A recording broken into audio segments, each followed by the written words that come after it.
ओम शांति। ओम शांति। ओम शांति। ओम शांति। ओम शांति। ओम शांति। आज 30 अगस्त 2024। आज बाबा ने मीठी मधुर मुरली में बताया कि तुम बच्चे राजयोग की पढ़ाई पढ़कर लायक बन रहे हो, तो माया भी फुल फोर्स से आएगी। यानी बाबा कहते बच्चे तुम इस समय युद्ध के मैदान में हो।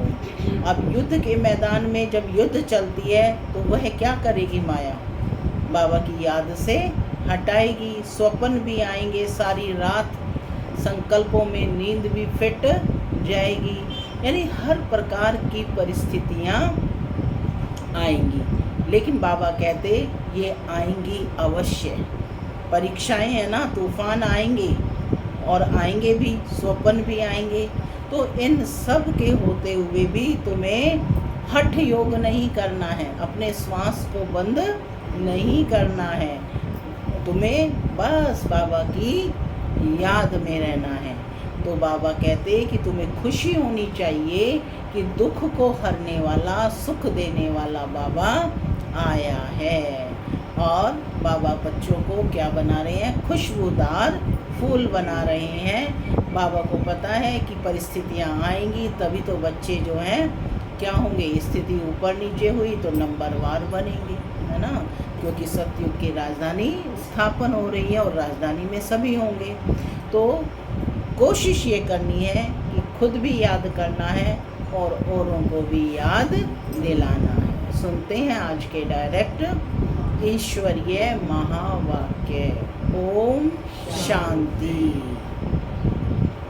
बाबा कहते मीठे बच्चे तुम्हें खुशी होनी चाहिए कि दुख हरने वाला बाबा हमें सुख धाम में ले जाने के लिए आया है। हम स्वर्ग के परिजादे बनने वाले हैं। आज की मुरली से प्रश्न है, बच्चों की किस स्थिति को देखते हुए बाप को चिंता नहीं होती? क्यों? कौन सी स्थिति को देखते हुए चिंता नहीं होती?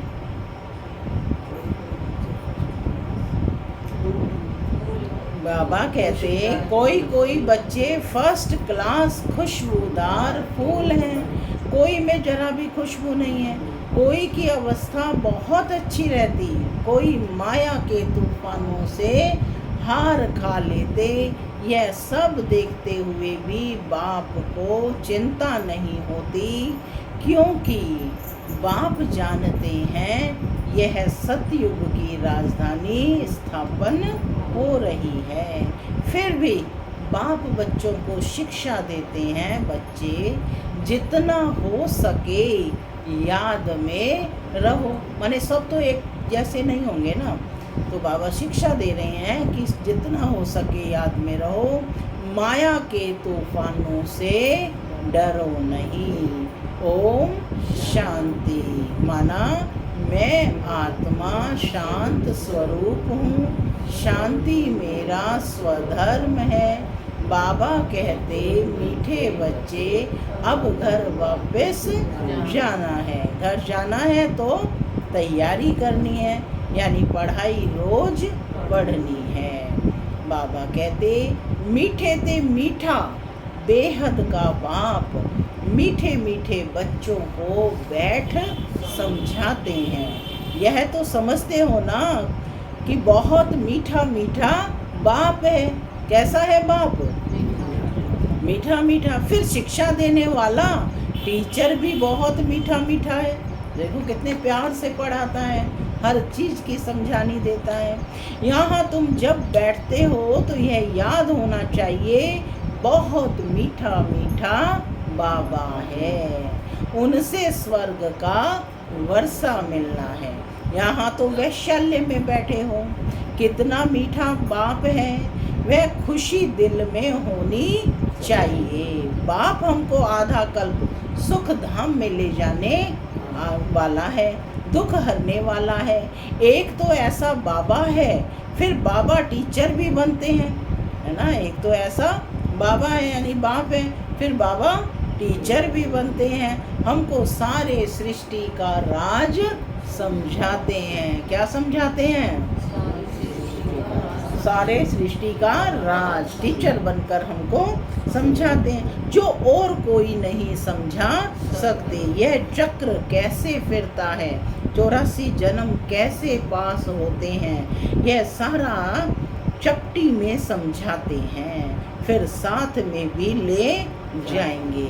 बाबा कह रहे हैं यहाँ तो रहना नहीं है, या यहीं रहना है? नहीं, सभी आत्माओं को बाप साथ ले जाएंगे। बाकी थोड़े रोज हैं। कहा जाता है बहुत गई थोड़ी रही, थोड़ी का भी बहुत कम रहा है। बाकी थोड़ा समय है, इसलिए जल्दी जल्दी मुझे याद करो तो तुम्हारे जन्म जन्मांतर के पापों का जो बोझा जमा है वह खलास हो। बल माया की युद्ध चलती है, माया तो वार करेगी। तुम मुझे याद करेंगे तो क्या होगी? माया वार करेगी, वह याद करने से हटाएगी, यह भी बाबा बता देते हैं। इसलिए कभी विचार नहीं करना कि कितने भी संकल्प विकल्प तूफान भी आए, सारी रात संकल्पों में नींद फिट भी जाए तो भी डरना नहीं है, बहादुर रहना है। बाबा कह देते हैं कि यह आएंगे ज़रूर, स्वप्न भी आएंगे, इन सब बातों में डरना नहीं है। युद्ध का मैदान है ना, यह सब विनाश हो जाने हैं। तुम युद्ध करते हो माया को जीतने के लिए, बाकी इसमें कोई श्वास आदि बंद नहीं करना है।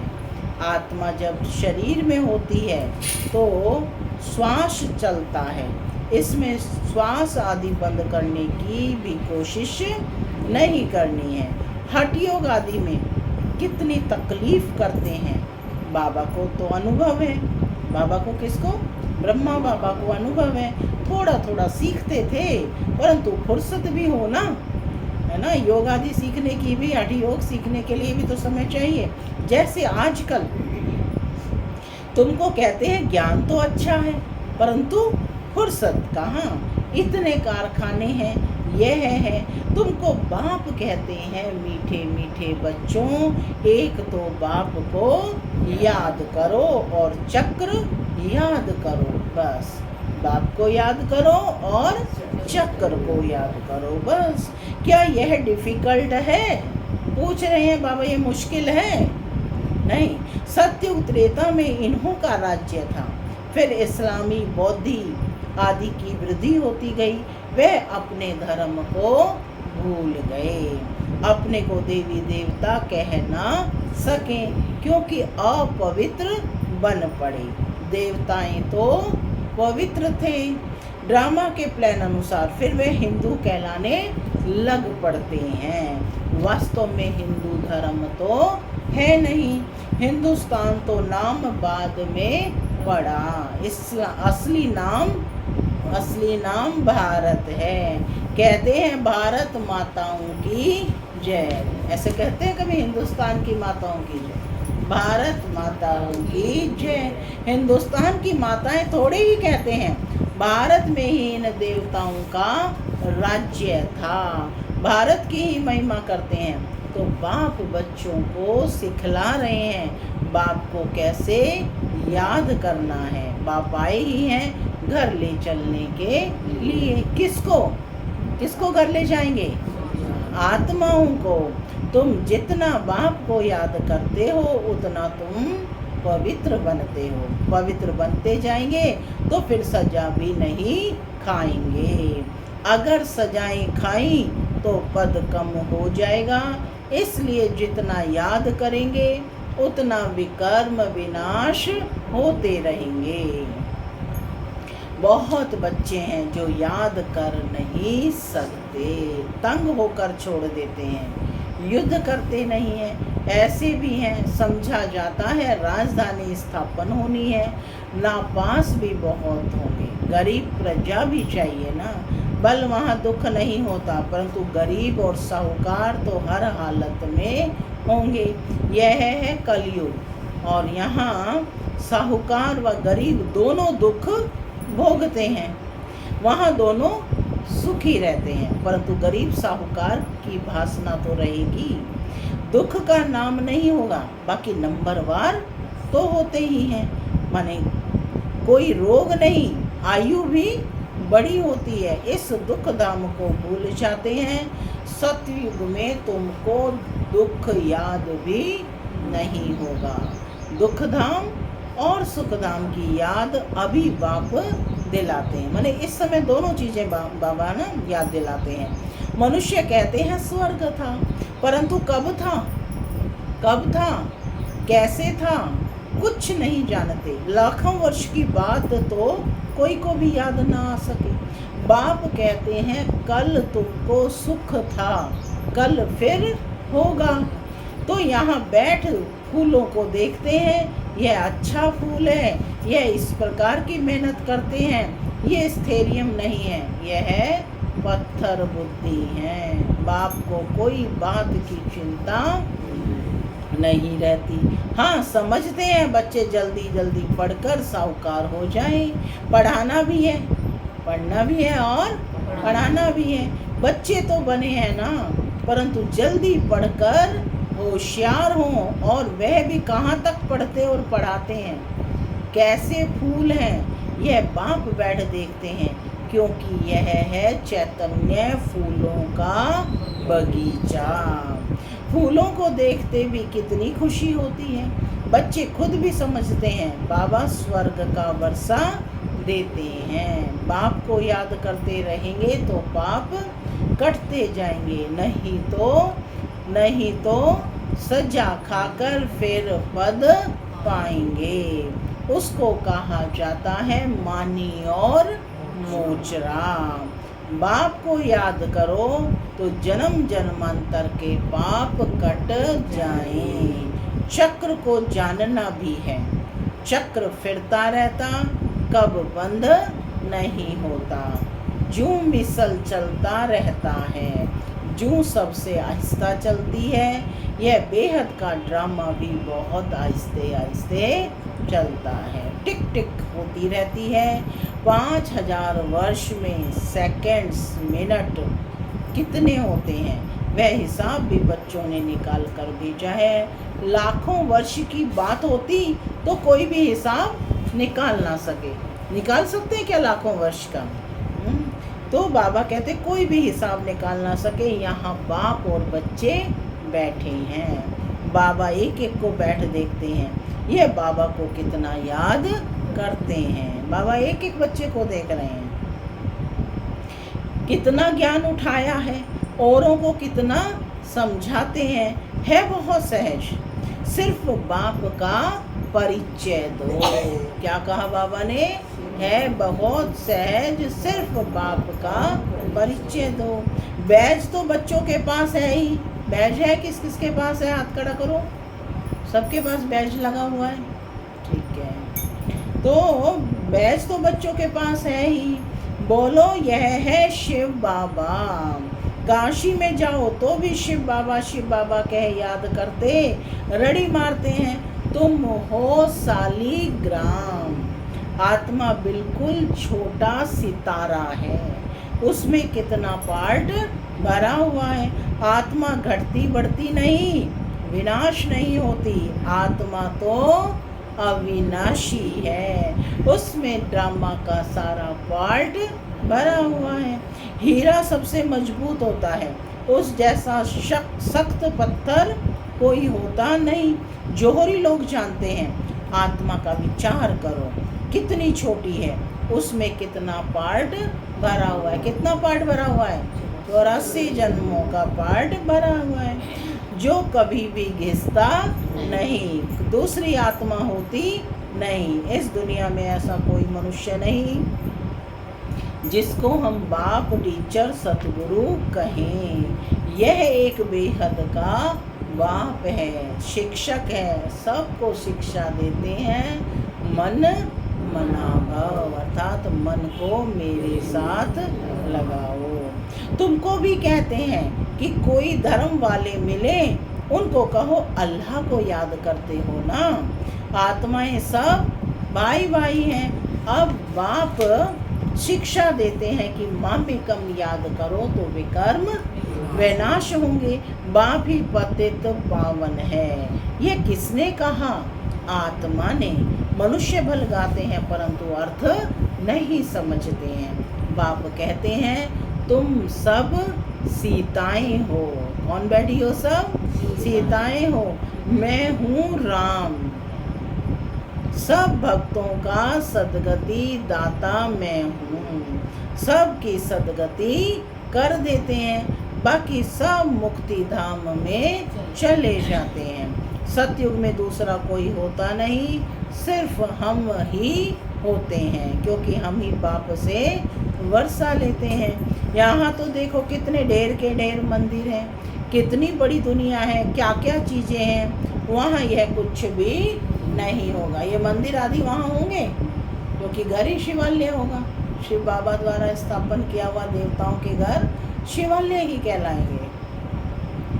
तो कहते हैं कि क्या क्या चीज़ें हैं वहाँ, यह कुछ भी नहीं होगा, सिर्फ भारत ही होगा। यह रेल आदि भी नहीं होंगी। रेलगाड़ियाँ होंगी, जरूरत होगी। देवताएं रेल में जाएंगे। देवताएं किस में जाएंगे? उड़न खटोले में जाएंगे, है ना। संकल्प शक्ति से चलेंगे। देवताएं विहार करेंगे। उन्हें इसमें क्या कहा बाबा ने? अलर्ट होकर के बैठो, जागृत होकर के। बाबा कहते हैं वहाँ रेल की दरकार ही नहीं, छोटा शहर होगा। रेल तो चाहिए दूर दूर गांव में जाने के लिए। बाबा रिफ्रेश कर रहे हैं, भिन्न भिन्न पॉइंट समझाते रहते हैं बच्चों के लिए। यहाँ बैठे हो, बुद्धि में सारा ज्ञान है, जैसे परम पिता परमात्मा में सारा ज्ञान भरा हुआ है, जो तुमको समझाते रहते हैं।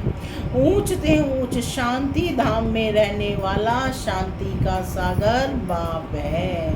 हम आत्माएं भी सब वहाँ स्वीट होम में रहने वाली हैं। परम धाम क्या है? Sweet home.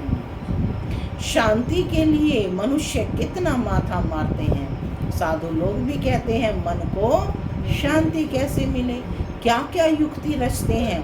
गाया जाता है आत्मा तो मन बुद्धि सहित है, उनका स्वधर्म है ही शांत। मुखी नहीं, कर्मेंद्रियां ही नहीं तो जरूर शांति होंगी। आत्मा के पास कर्मेंद्रियां नहीं है ना। कर्म करने वाली आँख नाक कान होंगी, आत्मा तो निराकार है। शरीर में आने पर कर्मेंद्रियां होंगी, तो आत्मा अपने मूल रूप में शांत ही है। तो बाबा कहते हैं कि कर्मेंद्रिया ही नहीं तो ज़रूर शांति होगी। हम आत्माओं का निवास स्थान है स्वीट होम, जहाँ बिल्कुल शांति रहती है। फिर वहाँ से पहले हम आते हैं सुख धाम में। अभी तो इस दुख धाम में ट्रांसफ़र होते हैं। सुख धाम में, अभी तो इस दुख धाम से ट्रांसफ़र होते हैं सुख धाम में। बाप पावन बना रहे हैं। कितनी बड़ी दुनिया है, इतने जंगल आदि कुछ भी वहाँ नहीं होंगे, इतनी पहाड़ियाँ आदि कुछ नहीं होंगी। हमारी राजधानी होगी। जैसे स्वर्ग का छोटा सा मॉडल बनाते हैं, वैसे छोटा सा स्वर्ग होगा। क्या होना है? वंडर देखो, कितना बड़ी सृष्टि है। यहाँ तो सब आपस में लड़ते रहते हैं, फिर इतनी सारी दुनिया खत्म हो जाएगी, बाकी हमारा राज्य रहेगा। इतना सब कुछ खत्म हो, यह सब कहाँ जाएंगे? कहाँ जाएंगे? समुद्र धरती आदि में चले जाएंगे। इनका नाम निशान भी नहीं रहेगा। समुद्र में जो चीज़ जाती है वह अंदर ही खत्म हो जाती है, सागर हप कर लेता है। तत्त्वम, तुम भी क्या हो जाओगे? तुम भी वैसे ही हो जाओगे, अर्थात मिट्टी मिट्टी में मिल जाती है। ये पंच तत्वों से निर्मित शरीर है, ये सब स्वा हो जाएंगे। फिर दुनिया ही सतो प्रदान होती है। उस समय कहा जाता है नई सतो प्रधान प्रकृति। प्रकृति भी कैसी हो जाएगी? पुराना सब कुछ सागर के तह में चला जाएगा ना। तुम्हारी वहाँ नेचुरल ब्यूटी रहती है, लिपस्टिक आदि कुछ भी नहीं लगाते। तो तुम बच्चों को खुश होना चाहिए, तुम स्वर्ग के परिजादे बनते हो। ज्ञान स्नान नहीं करेंगे तो तुम देवता बनेंगे नहीं। स्पष्ट कर रहे हैं बाबा, ज्ञान स्नान प्रतिदिन करना है। नहीं करेंगे, ज्ञान स्नान करना मतलब क्या करने आए हो? ज्ञान स्नान करने आए हैं ना आत्मा। नहीं करेंगे तो तुम देवता बनेंगे नहीं, और कोई उपाय है नहीं। बाप तो है सदा खूबसूरत, तुम आत्माएं सांवरी बन गई हो। माशुक तो बड़ा सुंदर मुसाफिर है। आज बाबा कौन है? सुंदर मुसाफिर, जो आकर तुमको सुंदर बनाते हैं। बाप कहते हैं मैंने इसमें प्रवेश किया है। मैं तो कभी सांवरा नहीं बनता हूँ, तुम सांवरे से सुंदर बनते हो। सदा सुंदर तो एक ही मुसाफिर है। कौन है सदा सुंदर? शिव बाबा। तभी इसको क्या कहते हैं? सत्यम शिवम सुंदर। ये बाबा सांवरा और सुंदर बनते हैं। यह बाबा कौन? ब्रह्मा बाबा। तुम सबको सुंदर बनाकर साथ में ले जाते हैं। तुम बच्चों को सुंदर बन, फिर और सबको सुंदर बनाना है। बाप तो श्याम सुंदर बनते नहीं, गीता में भूल कर दी है। जो बाप के बदले श्री कृष्ण का नाम डाल दिया है, इसको ही कहा जाता है एकज भूल। सारे विश्व को सुंदर बनाने वाला शिव बाबा, उनके बदले जो स्वर्ग का पहला सुंदर प्रिंस बनता है, उनका नाम डाल दिया है। यह कोई समझते थोड़े ही हैं भारत फिर सुंदर बनने का है। वह तो समझते हैं 40,000 वर्ष बाद स्वर्ग बनेगा, और तुम बताते हो कि सारा कल्प ही 5,000 वर्ष का है। तो बाप आत्माओं से बात करते हैं, कहते हैं मैं आधा कल्प का माशुक हूँ, तुम मुझे पुकारते आए हो। माने आधा कल्प द्वापर से आत्माएं पुकार रही हैं, हे पतित पावन आओ, आकर हम आत्माओं आशिकों को पावन बनाओ। तो उनकी मत पर चलना चाहिए, मेहनत करनी चाहिए। बाबा ऐसे नहीं कहते कि तुम धंधा आदि नहीं करो। कहा है कभी बाबा ने कि अपना कार्य व्यवहार ना करो? नहीं, वह सब कुछ करना है। गृहस्थ व्यवहार में रहते, बाल बच्चे आदि संभालते, सिर्फ अपने को आत्मा समझ मुझे याद करो, क्योंकि मैं हूँ पतित पावन। बच्चों की संभाल भल करो, बाकी अभी और बच्चे पैदा नहीं करो, नहीं तो वह याद आते रहेंगे। इन सब के होते हुए भी इनको भूल जाना है। जो कुछ तुम देखते हो यह सब खत्म हो जाने वाले हैं। शरीर खत्म हो जाएगा, बाप की याद से आत्मा पवित्र बन जाएगी, तो फिर शरीर भी नया मिलेगा। यह है बेहद का संन्यास। बाप नया घर बनाते हैं तो फिर पुराने घर से दिल हट जाती है। स्वर्ग में क्या नहीं होगा, अपार सुख है। स्वर्ग तो यहाँ होता है। दिलवाड़ा मंदिर भी पूरा यादगार है। नीचे तपस्या कर रहे हैं, फिर स्वर्ग कहाँ दिखावें। वह फिर छत में रख दिया है, नीचे राजयोग की तपस्या कर रहे हैं, ऊपर राज्य पद खड़ा है। कितना अच्छा मंदिर है। किसने देखा है दिलवाड़ा मंदिर, है ना? तो जिन्होंने नहीं देखा है तो अब की बार जाएंगे तो देखेंगे, ठीक है। फिर स्वर्ग कहाँ दिखावें, वह फिर छत में रख दिया है। तो बाबा कहते हैं कितना सुंदर मंदिर है। ऊपर है अचल घर, सोने की मूर्तियाँ हैं, उनसे ऊपर है फिर गुरु शिखर। गुरु सबसे ऊपर बैठा है, ऊंचते ऊंच है सतगुरु। फिर बीच में दिखाया है स्वर्ग। तो यह दिलवाड़ा मंदिर पूरा यादगार है। राजयोग तुम सीखते हो, फिर स्वर्ग यहाँ होगा। देवताएं यहाँ थे ना, परंतु उनके लिए पावन दुनिया अब बन रही है। देवताएं तो पावन दुनिया में कदम रखेंगे ना। अच्छा, मीठे मीठे सिक्के लदे बच्चों प्रति माता पिता याद प्यार और गुड मॉर्निंग। रूहानी बाप की रूहानी बच्चों को नमस्ते। हम रूहानी बच्चों की रूहानी माता पिता बाप दादा को याद प्यार गुड मॉर्निंग और नमस्ते नमस्ते। सदा रहो हंसते बनो फरिश्ते। धारणा के लिए मुख्य सार। पहला, इन आँखों से सब कुछ देखते हुए इसे भूलने का अभ्यास करना है। पुराने घर से पुरानी दुनिया से दिल हटा लेनी है, नए घर को याद करना है। दूसरा पॉइंट है, ज्ञान स्नान कर सुंदर परिजादा बनना है। जैसे बाप सुंदर गोरा मुसाफिर है, ऐसे उनकी याद से आत्मा को सांवरे से गोरा बनाना है। माया की युद्ध से डरना नहीं है, विजयी बनकर दिखाना है। आज का वरदान है, महादानी बन फ्राक दिली से खुशी का खजाना बांटने वाले मास्टर रहम दिल भव। महादानी बन फ्राक दिली से खुशी का खजाना बांटने वाले मास्टर रहम दिल भव। जो लोग अल्पकाल की खुशी प्राप्त करने के लिए अल्पकाल की खुशी प्राप्त करने के लिए कितना समय व धन खर्च करते हैं, फिर भी सच्ची खुशी नहीं मिलती। ऐसे आवश्यकता के समय आप आत्माओं को महादानी बन फ्राक दिली से खुशी का दान देना है। इसके लिए रहम दिल का गुण इमर्ज करो। आपके जड़ चित्र वरदान दे रहे हैं, आपके जड़ चित्र वरदान दे रहे हैं, तो आप भी चैतन्य में रहम दिल बन बांटते जाओ। क्योंकि परवश आत्माएं हैं, कभी ये नहीं सोचो कि ये तो सुनने वाले ही नहीं हैं। आप रहम दिल बन देते जाओ। आपकी शुभ भावना उन्हों को फल अवश्य देगी। स्लोगन, योग की शक्ति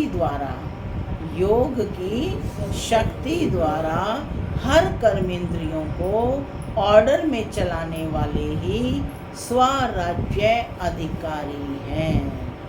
योग की शक्ति द्वारा हर कर्मेंद्रियों को ऑर्डर में चलाने वाले ही स्वराज्य अधिकारी हैं। ओम शांति।